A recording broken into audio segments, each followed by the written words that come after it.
Lord Blood-Rah's Nerve-Wrackin Auditorium is made possible by Lord Blood-Rah's Patreon supporters. Information at patreon.com/Lord Blood-Rah. I'm so glad you're here. Allow me to introduce myself. I am Lord Blood-Rah. I host horror and science fiction films on my TV series, Lord Blood-Rah's Nerve-Wrackin Theater, but here, in this cool, intimate darkness, I'll be presenting tales of horror and the uncanny solely for you, alone. In this auditorium within your mind, you will coalesce the settings and the players from the ether of your imagination. Your terror will be your own creation. This is the sorcery of sound, the subtle magic of old-time radio, horror.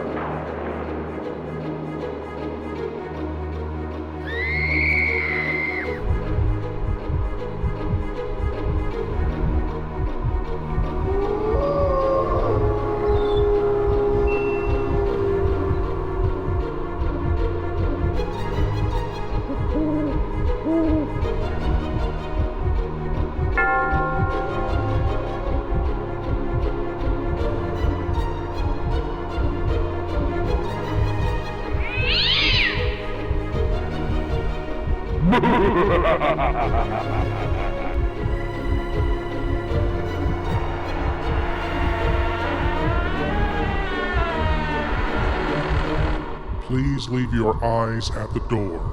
You will not need them. This is Lord Blood-Rah's Nerve-Wrackin Auditorium. Tonight we turn our attention to love and grief and murder. Love that outlasts death, grief that overshadows life, and murder?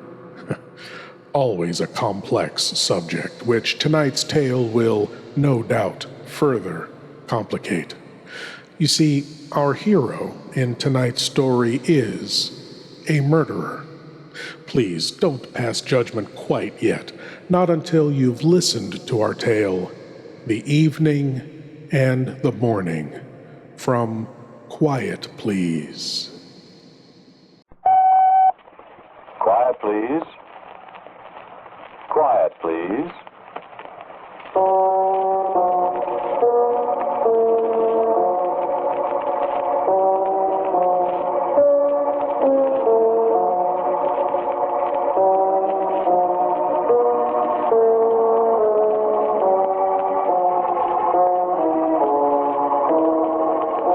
The American Broadcasting Company presents Quiet, Please, which is written and directed by Willis Cooper, which features Ernest Chappell.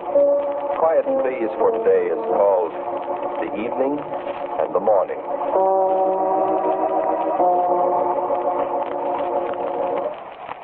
They're all gone now, aren't they? That was the last car going out the gate, wasn't it? There's nobody there but the grave diggers. Can we walk over there for a minute? Please? It's getting dark, isn't it?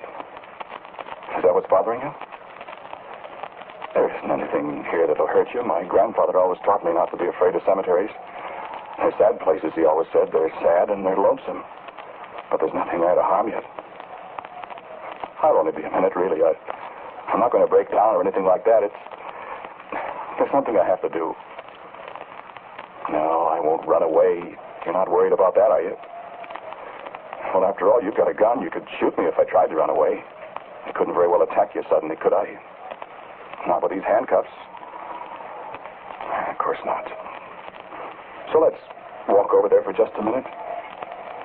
Please? Don't you think you're overdoing it a little bit, Dean? I'm sorry if you think so. I do think so. Please, may we walk over to the grave? Listen here. You don't have to impress me, you know. I was good enough to bring you out here and take the responsibility for you. And I'm very grateful to you for that, Mr. Thorpe. You know, if some of her friends had seen you here, you'd have stood a good chance of getting lynched. I know that. I was sympathetic, and I listened to you. It was against my better judgment that I brought you out here. I'm more than grateful, Mr. Thorpe. If I could have come out here alone, I would have. We haven't started letting confessed murderers run around loose yet, especially to attend the funerals of the people they've killed. May we walk over to the grave, please? Come on. Thank you. You're not doing yourself any good this way, Dean. I'm not trying to, Mr. Thorpe. What do you want to see the grave for? How can you stand looking at it? Haven't you got any heart at all? I killed her, didn't I? They won't have any trouble hanging you for it. I expect that. Well, what do you want, then? Why do you... This isn't easy, Mr. Thorpe. It was hard enough doing what I did. And coming out here... Well, it has to be done. I don't know what you're talking about. I loved Alice, Mr. Thorpe. You did. I did.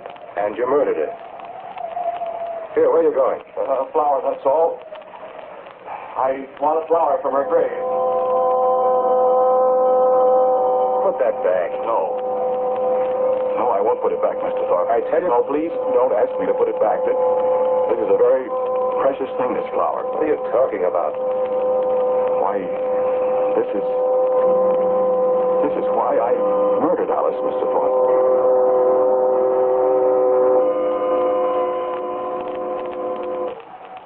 It's very good of you to walk back with me instead of riding. It's really a great favor, Mr. Thorpe, and I might as well tell you well, I would have insisted on walking if you hadn't agreed so readily. Insisted. You see, if you hadn't consented, I'd have just stayed there. And it would have been awkward for you because I think I'm stronger than you and I could have resisted you. I don't believe you would have used your gun. Even if you had threatened me, I wouldn't have moved. So I'm very grateful to you. Because it's important for me to walk back. It's the last walk in the open air you're likely to have. Yes.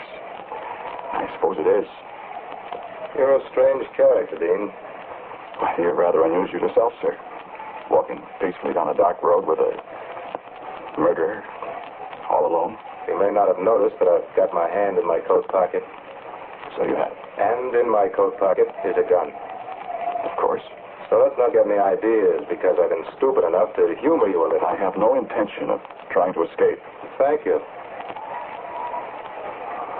Did you ever walk along the cemetery road before? No. I have. I know every inch of it. Morbid. No. First time was with Alice. The woman you killed? Yes. I walked back with her from her husband's funeral a year ago. So now you're walking back from hers. Did you kill him, too? No. Don't you remember? He was killed in a motor accident. Oh, yes. Francis, that was his name. Francis. Yes. Were you, in love with Alice then? I think I've always been in love with Alice. I see. But Alice loved Francis. I begin to see a motive now. Motive? For murdering her. She was still in love with her husband. She wouldn't have you, so you killed her. No. What? No, that wasn't my motive. What was then? I remember walking along this same road, Alice and I, a year ago. Just a year ago, day before yesterday. It was the same kind of evening, too. Cold and misty.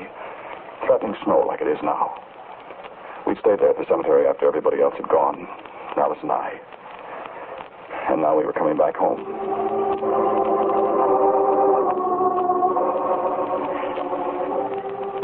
Francis would have liked the flowers, wouldn't he, Dean? Yes. So many, many flowers. Such beautiful ones. So bright and lovely. And a cold rain on them. Pretty soon the snow. Alice. Francis and the flowers. All alone. Dean, let's go back for a little while, can't we? No, we mustn't do that, Alice, dear. Just come to me, Dean. I'm alone.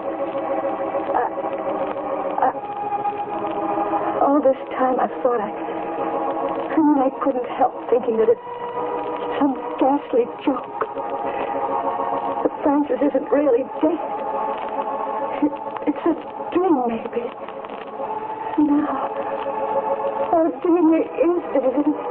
And I'm alone. Alice, dear, don't. We've got to face it, you. Francis is dead. All I've got left is a flower from his grave. Alice, you're not alone. Well, I know I'm not. But you're not alone while I'm... Alice, you're not alone. Look, Dean. The little yellow flower. The little yellow moss rose that Francis always loved so much. He was born and he lived and he loved me and I loved him and now there's nothing left but this. Alice, will you listen to me? Alice, will you stop this? It's no good carrying home a flower from there. Like, it's just a little symbol that'll break your heart all over again every time you look at it. But it was from his... No, don't say it. Don't carry home any reminders from that place, dear. I know this is hard, but now is the time for you to make decisions now, not years from now, when you should be forgetting. That little rose, it'll always remind you, it'll always hurt you. It'll do terrible things to you, Alice. Throw it away. Throw away Francis' flower? It isn't his flower, Alice. But I need something to remind You me. need anything to remind you of Francis, Alice? You have your memories of 5 years of being married to him. You have all the things he wrote, the music he loved. You have so many precious memories, dear. You're going to trade them all for a memory of a mound of flowers on a November day in the rain. Why, I remember Francis when he came home from the war. And the day you were married, I remember. He was so tall. I remember both of you. And the time we went to Canada when it snowed. You remember Francis, not the flower. And the springtime in the country with him. And the times he helped me wash the dishes. Throw the flower away, Alice. Here, Dean. You throw it away for me. I want to, but I'm afraid.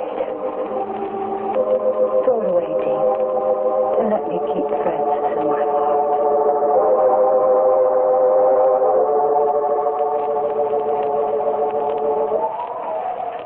There's an old elm tree beside the road, the biggest old elm tree you ever saw. We'll be walking past it in a few minutes. I'll show it to you, Mr. Thorpe. You certainly talk as if you loved that woman, Dean. I did love her. I do love her. Well, why did you kill her then?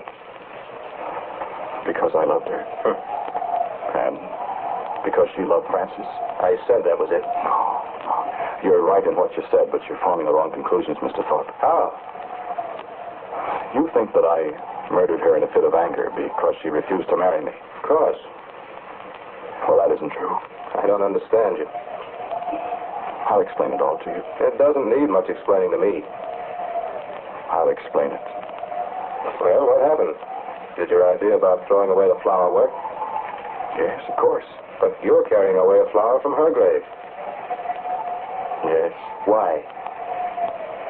Perhaps I want my memories of Alice to be that grave out there in the rain. Adding to your own punishment. Yes, that's part of it. I realize that I must pay a price for what I've done. I do that gladly. And I mean that. I mean, I'm really glad to pay it. But, and I hope you will believe me, I want to punish myself even more.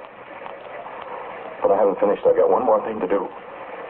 That's why I begged you to let me come to the funeral. And why I plucked the flower from her grave. You're over my head, Dean. Now, bear with me, Mr. Thorpe. It's only a little while. That's the big elm tree I told you about. You see it? There's a little street light just beyond it. What about it? There's a bus stop just beyond it. We can wait there for a bus if you like. Yes, I see somebody waiting there now. I think it's a good idea. I'm tired. I wish you'd tell me, though, why you did do it, Dean. Not that it'll make any difference. Not with your confession and all that. Mr. Thorpe, are you superstitious? Me? No. It's nonsense. No, it isn't nonsense. A great many superstitions are founded on fact. A great many. I don't believe in ghosts, if that's what you mean. You know, Francis was a writer. Yes? A writer of supernatural stories. I didn't know that. He had a very thorough understanding of superstitions, beliefs of all kinds. He had a large library of source material on that subject. Did he believe in ghosts? He was a rational man, Mr. Thorpe, and my very good friend. All right. I saw a good deal of Alice in the years since Francis was killed. In the first few months when she was having to reconstruct her life, when she was having to reconcile herself to the fact that she was alone, that Francis was gone out of her world, I spent a good deal of time with her. And I was gratified that she was taking it very well. She did the house over completely, with the exception of the room he'd used for study. That she left exactly as he'd left it. The typewriter, the stack of paper, the pottery jar full of sharpened pencils, half a pack of cigarettes, and a torn match package. Even the wastebasket crammed full of torn sheets of paper, exactly the way he left it. That, she said, was to be her living memory of Francis. And always when I came to visit her, we sat in Francis' study. Talk was mostly of him. His publishers called today and wondered what about the book he was working on. What about it? I told him it wouldn't be finished. He only had a few pages to go, as I remember it. It won't be finished. I don't think you ought to do that, Alice. I want it that way, Dean.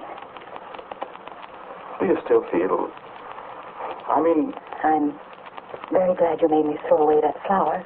That's what you mean. It was an ugly thing. Bringing it away from there. Yes. I'm very content now. It's been hard to make myself realize that, it's not really so bad when there are people around. But at night, alone by myself, I think I've cried myself out, Dean. I'm glad You've been an angel. Well, You have. well, you see, Alice, I love you. I know you do. Well, that's all I can say, Alice. I love you. It's a horrible thing to have to say to the widow of my best friend, but... Widow? Well, Alice. Widow, you said. But Alice. You call me his widow. I'm not. Darling. No. Get away from me. I'm not his widow. Do you hear me? I'm Francis White.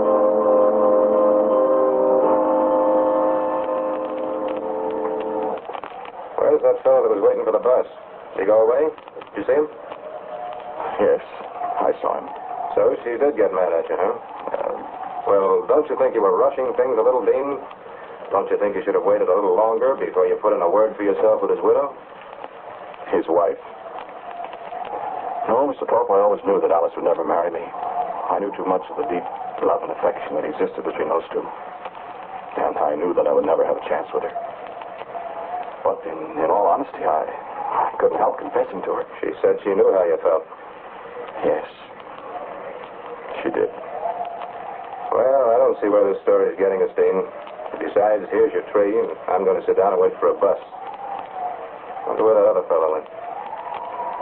Francis loved music, although he couldn't play a note. Alice in the old days would sit at the piano nights when he found himself struggling with an idea that wouldn't come out.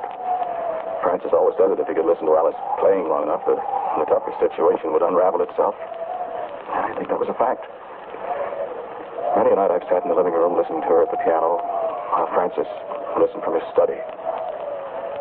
I remember one thing he used to love. Alice played it so often for him. People used to laugh and call it their theme song. And one night, not very long ago, I dropped in to see Alice. After a while, she sat down at the piano and played it. I hadn't heard it for so long.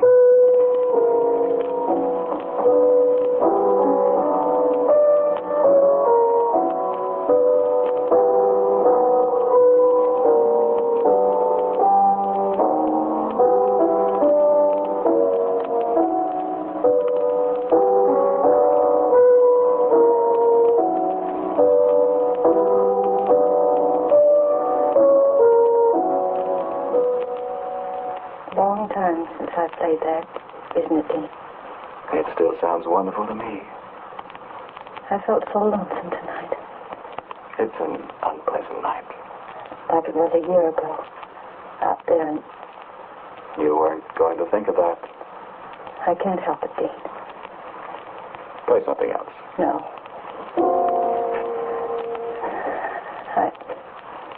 I wonder if Francis is lonesome, too. Alice. No. I've been dreaming about him, Dean. Well, I suppose that's natural. He's always trying to tell me something. It's so vague. But he's lost. And he wants me so. You're morbid tonight. No. No, I'm not, Dean. I thought I was getting over missing Francis, Dean. But I'll never get over it. Thought I'd forget him. But I can't forget him. You must forget him, dear. No. I won't forget him. He's my husband. I love him. I love him. Alice, dear, you mustn't. Oh, Dean. I want him so. You've never lost anyone, Dean. You don't know how it is. And now, these last few weeks, I know how Francis wants me. You're not being rational, Alice. But I love him, Dean. Oh, isn't there some way? No, Alice. No, I mean it. Dean, listen. Well? Francis had so many books. Wouldn't there be something in one of them that might tell me how to bring Francis back to me? Alice. Or some way I could find him, Dean. Alice, sit down and stop this. Dean. Well? Dean, do you love me? You know I do. I'll never marry you. I hope that someday... No. It's a sacrilege to think it even. I'm Francis' wife. I'll be Francis' wife forever. Forever and ever. Oh, darling. No, wait. Dean, as surely as I'm sitting here, I swear to you I'll always love Francis. Yes. And I can't live without him. What do you mean by that? I've thought about it. I've thought about it until my head hurts. You think I'm losing my mind, don't you? No. Dean, I won't marry you.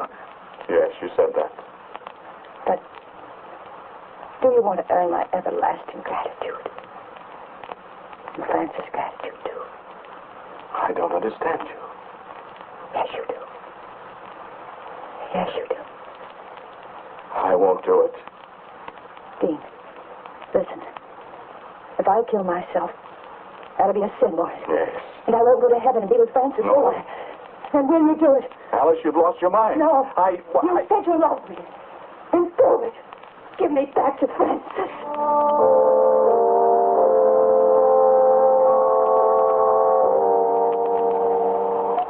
That's a great story, Dean. That's a great story. Yes, it is. Isn't it? It's not the story you told when they arrested you. No. So you shot her because she asked you to. No. What do you mean? I went away from the house that night. I was very disturbed. Sleep? I couldn't sleep. About 3 in the morning, I telephoned her. We talked for a long time. She was much calmer. She agreed that she'd been very foolish. And we'd talk it over again later in the day. I took 2 bromides and slept till noon. And then in the afternoon, she telephoned me, woke me up. Come over right away, she said. Come over now. Hurry. When I came in, she was holding a book. She seemed perfectly calm, but had obviously been crying for a long time. She was exhausted. What's happened, Alice? I asked. What's the matter? Sit down, Dean. What is it? What's that book? It's one of Francis' books from his reference library.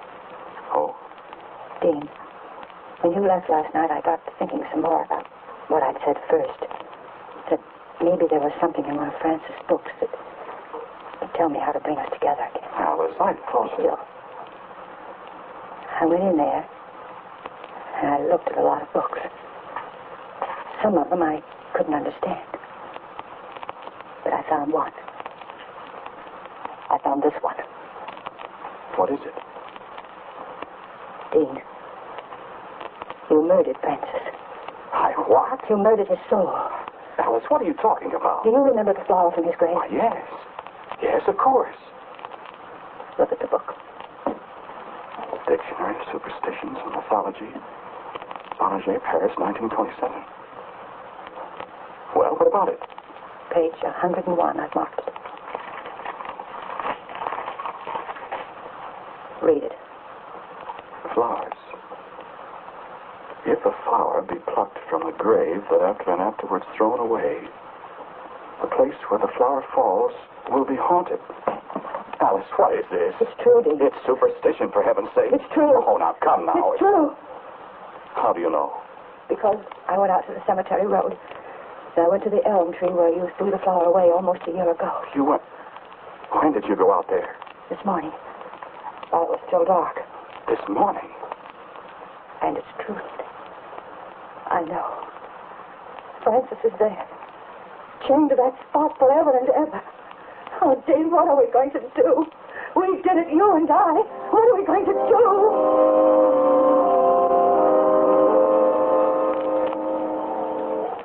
And what did you do? I did what I thought best. You mean to say you believe in a stupid superstition? You mean you murdered a woman because of... I came out here to this tree with Alice, Mr. Thorpe. You did? And I knew Francis was here, too. He's here now. You saw him, didn't you? The man you thought was waiting for the bus. Here, where are you going? I threw away a flower from his grave here a year ago. Now, here's your flower, Alice. I've kept my promise, dear. Alice and Francis together now. Forever. You don't believe that. Listen.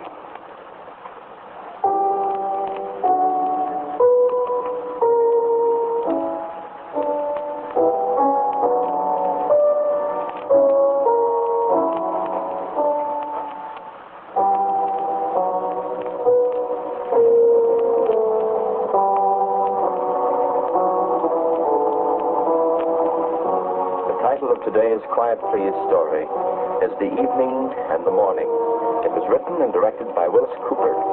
Ernest Chappell was the man who spoke to you. Dan Bess Johnson played Alice. Martin Lawrence was Mr. Thorpe. As usual, music for Quiet Please is by Albert Berman.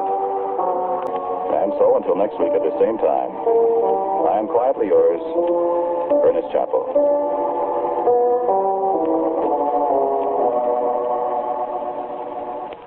Now, a listening reminder.